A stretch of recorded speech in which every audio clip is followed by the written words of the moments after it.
Elephant finds injured man trapped in well. What happens next moves the planet. The sun was already setting over the savannah when sirens began to echo. A group of journalists, rescuers, and onlookers huddled around an old well, partially obscured by dry vegetation. The air held a tense silence, broken only by the muffled sound of rescue equipment and the distant bellow of an elephant. At the center of this unbelievable scene, a man, covered in dust and wounds, was slowly hoisted from the hole with the aid of ropes and hooks. His body was weak, but still pulsating with life. And a few meters away, a huge elephant stood motionless, watching every movement with tear-filled eyes, as if comprehending the meaning of what was happening. The crowd, unable to look away, witnessed a spectacle that defied reason. The animal, covered in mud and scars, had been digging at the edge of the well for hours, according to rescuers. Its paw prints were everywhere, a trail of desperation and persistence. There were no signs of aggression, only the silent persistence of someone seemingly fighting for a life that wasn't theirs. Cameras recorded every second. Reporters narrated in real time what would be remembered as the most moving rescue of the decade. When the man's body finally emerged, the elephant raised its trunk, releasing a deep sound that echoed across the plain like an ancient cry. The firefighters and volunteers looked at each other, unable to understand whether the sound was of pain, relief, or farewell. One of them, trembling, said that the animal had approached the well days before, trying to remove earth with its feet and dry trunks until it attracted the attention of local residents. Now, seeing the rescued man, the elephant seemed exhausted, almost in a trance. The mood of disbelief turned into collective emotion. People wept without knowing exactly why. Cameras trembled in the hands of those filming, unable to accurately capture the brutal beauty of the scene. The unconscious man was placed on a stretcher, and in the reflection of his half-closed eyes, the outline of the animal that had saved him could be seen. The contrast between human fragility and the elephant's imposing presence created an image no screenwriter would dare to conjure. Amidst the organized chaos of the rescue, the animal took a step forward. The firefighters instinctively backed away, but it merely inclined its trunk toward the man's body, as if to ascertain he was alive. A simple gesture, yet so charged with intention that it made time seem to stand still. Then, without violence, the elephant slowly retreated. It turned toward the golden plain and began walking, heavy but serene, disappearing into the horizon. The sound of sirens, voices, and machines faded for a moment. All that remained was the distant echo of the giant departing and the collective murmur of those who knew they were facing something greater than any scientific explanation. The images would circulate around the world in the hours that followed, crossing borders and triggering an avalanche of commotion. Headlines would scream in all caps, "Elephant finds injured man trapped in well. What happens next moves the planet." The narrator, in a grave tone, interrupts the contemplation. How could two such different creatures meet in a moment of such vulnerability? What drove that man to the bottom of a forgotten well? And what made a wild animal act with such empathy? The questions hang like dust in the air, awaiting answers. Then the visual transition occurs. The sirens fade, the crowd disappears, and the image of the empty well gives way to a tranquil savanna days before the event. The sound of birds returns, and the wind blows through the dry trees. The narrator creates the bridge that opens the narrative cycle. But how did we get to this point? To understand what happened here, we must go back in time, to the beginning of an unlikely friendship born of pain and instinct. The chapter closes with the camera slowly rising, revealing the contrast between the devastated rescue scene and the golden expanse of the African horizon. The story returns to the past, promising to reveal how human desperation and animal sensitivity intersected in an instant that would touch the heart of the planet. The savannah dawned with the predictable cadence of birds and the distant creaking of acacia trees in the dry wind. The man woke before the sun, jotted down water table measurements in dirt-stained notebooks, and calibrated an old trail camera to record the animal's passage. His life was confined to small routines, boiling water carefully so as not to waste gas, checking the faded map pinned to the shelter wall, marking with a red pen the spots where the herd usually crossed the valley. The silence didn't bother him. On the contrary, it served as a framework for a modest and clear purpose. There, at the precise distance between science and contemplation, he believed he understood the rhythm of the place. That stretch of land seemed to breathe slowly. In the morning, herds of impalas drew waves in the grass. At noon, the harsh light flattened shadows and revealed paths. At dusk, suspended dust tinged the air copper. At times, water became scarce, forcing the creatures to cautiously choose safe paths to natural water holes. It was in these invisible corridors that the man spent his days collecting data for a report on the pressure of drought and the elephant's routes, convinced that numbers, maps, and photographs could convince farmers and authorities to preserve what remained of free passage. It was in this normality that the story's characters emerged without fanfare. The herd included an old, scarred male, 2 attentive females, and a curious calf that strayed a little further than it should have before being called back by light trunk taps. From a distance, the man could distinguish the male by an imperfection in his ear and a heavier gait, perhaps the result of a past confrontation. He jotted down clinical observations, but his notebooks also contained phrases about inexplicable gestures, such as the meticulous care with which the adults cleared small mud depressions for the calf to drink without sinking. None of this made it into the spreadsheets, but it remained a solid memory. The rupture began discreetly, almost disguised as a coincidence. On a harsh, hot afternoon, the man decided to investigate recent tire tracks that cut across the plain toward the dry hills. It wasn't the first time he'd seen signs of intruders, and experience had taught him that human tracks rarely meant good news. He proceeded cautiously, skirting bushes and slopes, until he found a clearing he didn't recognize on the map. There was an irregular circle of weathered soil, cracked by time, with sparse grasses indicating that the surface had a past of moisture. He noted the coordinates and planned to return with drilling equipment. It was a promising spot for research, he thought. An old well, perhaps. Nothing alarming yet. The first strange signs came days later when the old male changed his usual path. Instead of crossing the dry riverbed, he turned early, leading the family behind a rocky outcrop, as if avoiding something invisible. The man noted the anomaly, but attributed the deviation to predator scents or the recent presence of humans. The next morning, he found footprints around the clearing in the depleted soil. These weren't the tracks of a leisurely exploration. They seemed like circular paths, back-and-forth steps, with deep marks at the edge of the circle, as if the animal were probing the terrain, testing its resistance. The notebook received another entry, this time with a question mark. There were also new silences. The following night, the long, low sounds that sometimes traveled across the plain came closer to the shelter. They weren't alarm calls or territorial disputes. They sounded like short, paused messages, repeated with intention. The man, accustomed to distinguishing nuances in his surroundings, noticed a restlessness he couldn't explain. Still, routine drew him back to the comfort of the familiar, checking batteries, cleaning lenses, checking water samples. Reason, firm, pushed uncertainty to the side.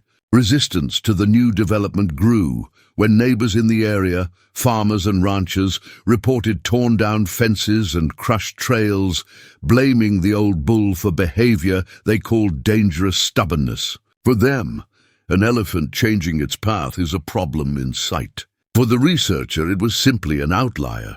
He preferred to see a pattern yet to be revealed, a reason that his measurements would soon reveal. He dismissed the hypothesis of immediate risk, refused escorts, and postponed requesting support from forest rangers. He believed he had control over the variables. The trigger came one morning when the wind seemed to be blowing in the wrong direction. The man returned to the clearing to measure soil depth with an iron rod. All around, fresh marks from trunks and legs formed a sort of dusty crown. The surface, which days before had seemed merely tired, now displayed fine fissures radiating from a central point. The instrument penetrated deeper than expected. The ground responded with a low crack, almost a sigh. He took a step back, suspicious, and mentally marked the need to circle the area. Prudence, however, gave way to habit. One more step, one more test, one more centimeter. The next crack was clearer. Back at the shelter, he noted his observations, but chose to rationalize. The dry season always presented traps, nothing out of the ordinary. He planned to return at dawn, with better light and safety markings. Outside, the old male appeared at the edge of the horizon, pausing more than usual, sniffing the air, stepping cautiously. The man saw him from afar and interpreted the vigilance as curiosity. He ignored that the circle of tracks around the clearing had grown. As the sun faded, other signs accumulated like insistent whispers. A chick tried to approach the area and was blocked by 3 almost choreographed movements from the adults, a combination of caution and urgency. A bird of prey circled low over the same spot, perhaps attracted by damp odors escaping from some reopened crevice. In the shelter, the aluminum mug trembled in the wind, leaving a hollow sound on the table, reminiscent of a discreet warning. Everything seemed to speak, but in languages that logic preferred not to hear.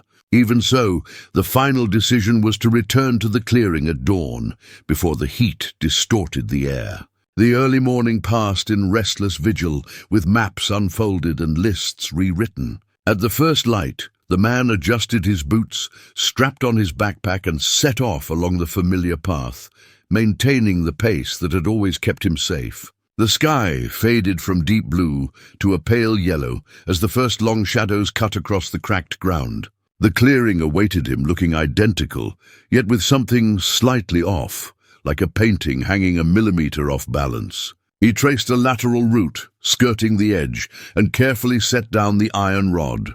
The ground responded docilely to the first touch, instilling confidence. The second touch offered no resistance. The third invited recklessness. It was in this subtle interval, between rehearsal and excess, that the savannah held its breath. Without realizing it, the man aligned his weight on a spot that no longer held the same pact with firmness. The surface gave slightly, enough to awaken the memory of the previous day's crack. The body rebalanced reflexively and overcame, for the time being, gravity. The scene, frozen for a second, encapsulates a false peace. In the distance, the old male raised his head, as if picking up a subterranean signal. The wind, which until then had swept aimlessly across the plain, seemed to choose a path and brush against the skin with a cold urgency. There was still no fall, no sirens, no crowds. There was only the tenuous edge between normality and the abyss, drawn by silences that would later make perfect sense. The awakening had begun, and no one there, neither man nor elephant, could return to the old path. The next dawn brought the kind of silence that precedes disaster.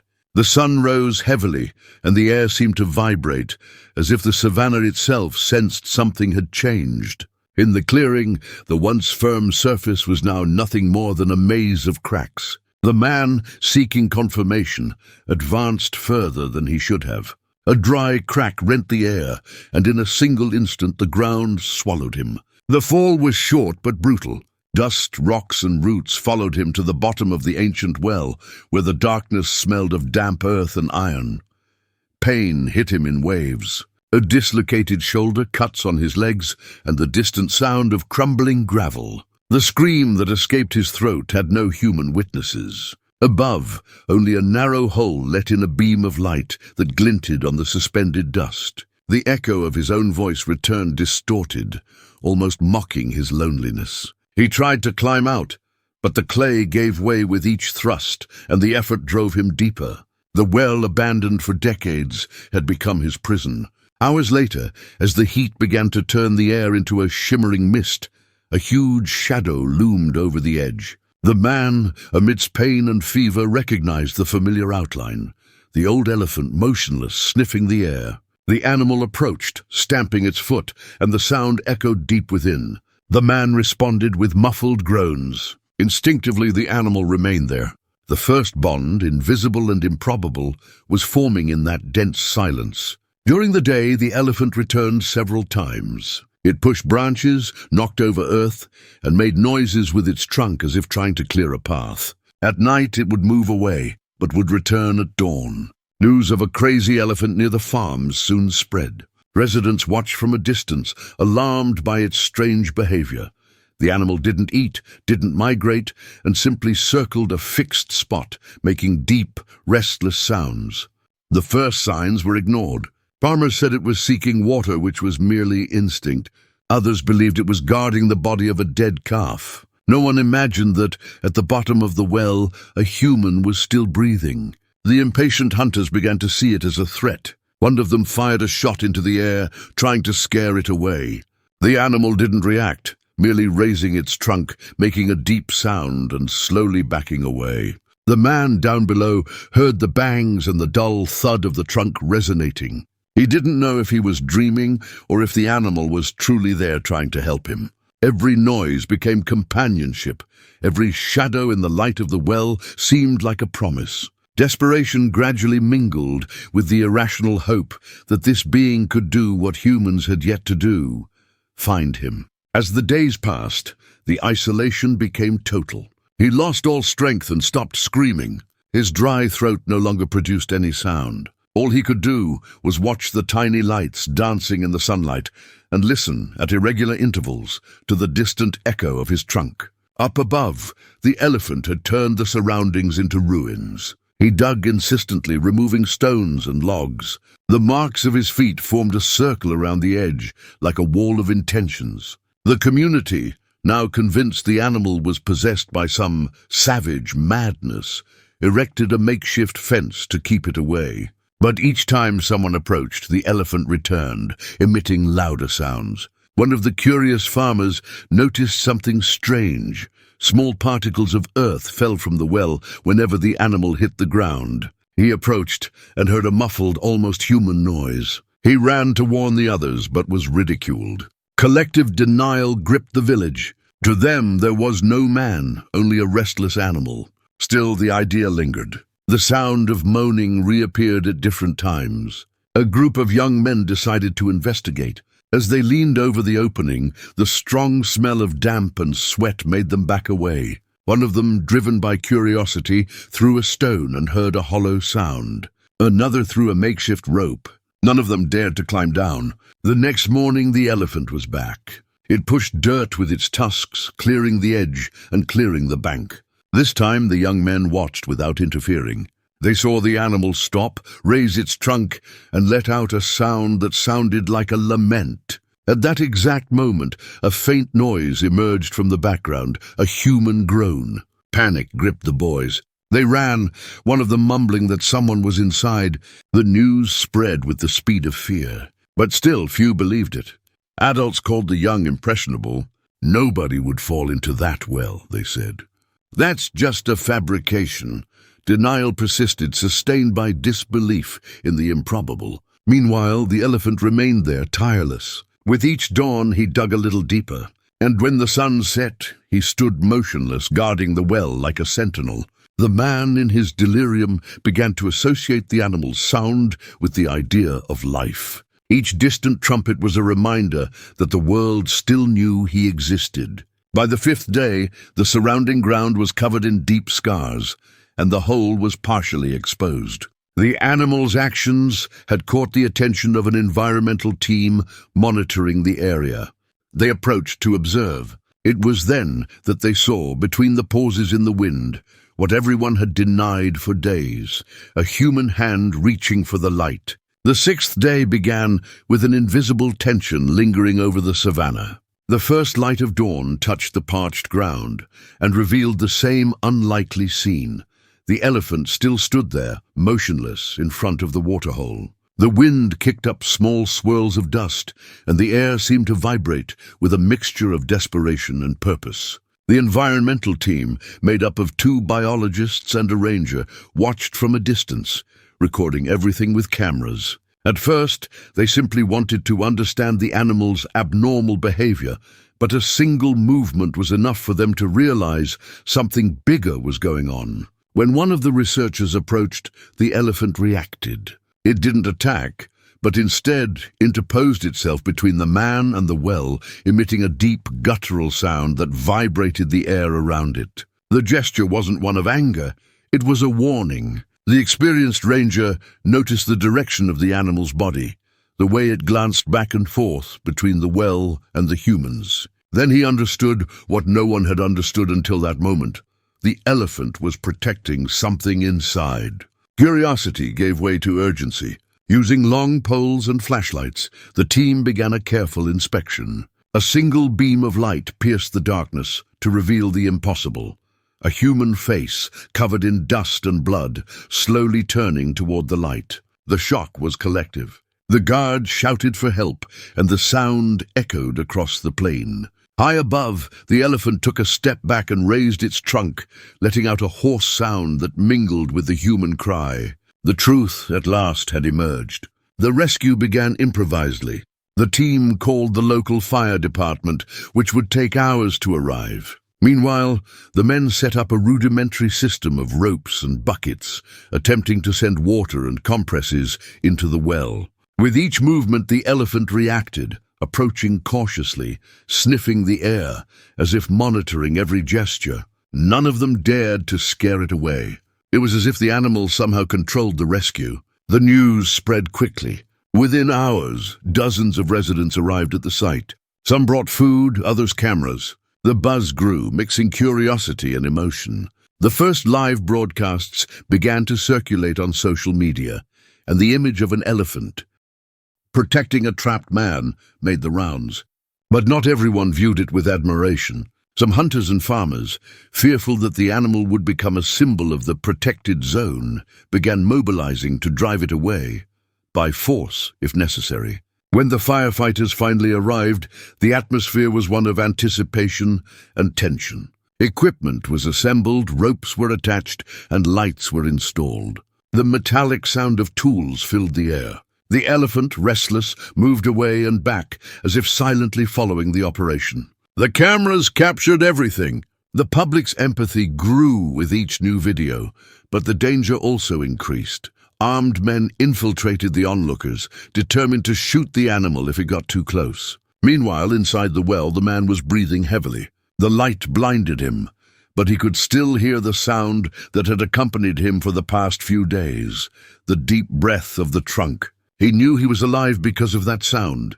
When the first rescuers descended, he tried to move, but his body was no longer responding. He was slowly lifted up, covered in dust and silence. Up above, the elephant watched, motionless, the scene he had fought so hard to create. But the twist was yet to come. As the rescue progressed, a group of hunters took advantage of the general distraction and positioned themselves at the rear. They wanted to end the problem before the animal became untouchable by media attention. One of the biologists saw them and tried to stop them. The verbal confrontation turned physical. Shots rang out before anyone could react. Panic gripped the crowd, screams, dust, and running. The elephant, instead of fleeing, advanced. Not in attack, but in defense. It positioned itself in front of the well, blocking the line of fire, raising its gigantic body as a shield between the men and the still unconscious victim. The next shot ricocheted off a rock. The forest ranger, on impulse, threw himself at the shooters and managed to hold them off until the police arrived. The chaos was contained, but the silence that followed was deathly. The rescue continued in the pale afternoon light. The man, finally out of the well, was placed on a stretcher. The crowd, previously agitated, now watched in reverent silence. The elephant approached once more. Slowly, it bent its trunk and touched the ground near the stretcher. The gesture was recorded by dozens of cameras. The sound of sirens, footsteps, and sobs mingled with the animal's heavy breathing. As the paramedics carried the man away, the elephant took 2 steps back, as if surrendering what it had guarded for days. It stood there watching the convoy depart. Then, with a final movement, it raised its head, let out a deep bellow, and began walking toward the golden plain, disappearing into the sunset. The whole world would see those images in the hours that followed. Headlines would spread. An elephant guards an injured man for days until he can be rescued. The animal empathy that stopped the planet, what was once legend, became proof, captured in videos, testimonies, and tears. But in the shadow of this miracle, an open wound remained. The saved man still didn't know who the hunters were, nor what had motivated the violence. The truth about that confrontation would come later, revealing human betrayals that contrasted with the purity of the animal's gesture. The day of the confrontation arrived with a clear sky and a midday light that forgave no shadows. The neighboring town had prepared an open space next to the community center for the public hearing, hastily called after images of the rescue swept the planet. Foreign newspapers, local radio stations, residents and authorities crowded into a semicircle of microphones, tables and screens. On the screen in the background, freeze frames showed the elephant standing before the well, the rope descending in the darkness, the paramedics, the brief touch of its trunk on the ground. There was no sound to dampen the anticipation. There, in front of everyone, the story had to be explained. The man, still pale, was brought in a wheelchair, discreet bandages under his shirt. He carried no words. He carried scars and a gaze that had already known the depths of the earth. Beside him, the ranger and the biologist lined up documents, maps and samples. On the table lay objects collected near the clearing, spent shells, steel snares, a map with penciled routes, traces that the hunter's haste had failed to erase. The narrative took shape in images, the tire track cutting through the savannah, the old well reopened by clandestine extraction, the silent struggle for water and passage, the elephant changing the herd's pace to avoid the danger the humans insisted on overlooking. Tension mounted as the detained men were introduced. Eyes lowered, hands clasped, the social mask still trying to hold. The screen showed the moment of the attempted attack during the rescue. The elephant advancing, raising its body as a barrier, the crowd retreating. The audience watched in silence as the alibis were dismantled. The ranger pointed to the evidence, tracing the invisible line connecting greed to the open well, from negligence to the fall, from violence to the gunshot that nearly ruined the operation. There was nowhere left for the story to hide. The climax occurred without shouting. The truth emerged raw before cameras and faces. Authorities declared that the area would be immediately protected and that the elephant migration corridor would receive official demarcation. The investigation into the poaching and illegal extraction networks was formalized under the uncomfortable weight of evidence. In the background, someone began to applaud, and the gesture spread with the force of a wind changing direction. The collective catharsis came not only from the relief of a man saved, but from the recognition that an animal, born outside of human language, had shown the way to justice. When the hearing ended, the crowd dispersed in waves. The man remained silent for a few minutes, feeling the heat of the ground through the wheels of his chair, as if the vibration of the earth could still carry the deep rumble of a distant trunk. There was no elephant there, but the indelible mark of its presence remained on the city's surface. The mask of those conspiring against the savannah, in turn, had fallen completely, shattered before the cameras and testimonies. Days passed and the consequences became concrete. The hunters and their financiers faced legal action, and the clandestine extraction route was dismantled. Environmental organizations installed signage around old caves and began restoring the destroyed soil.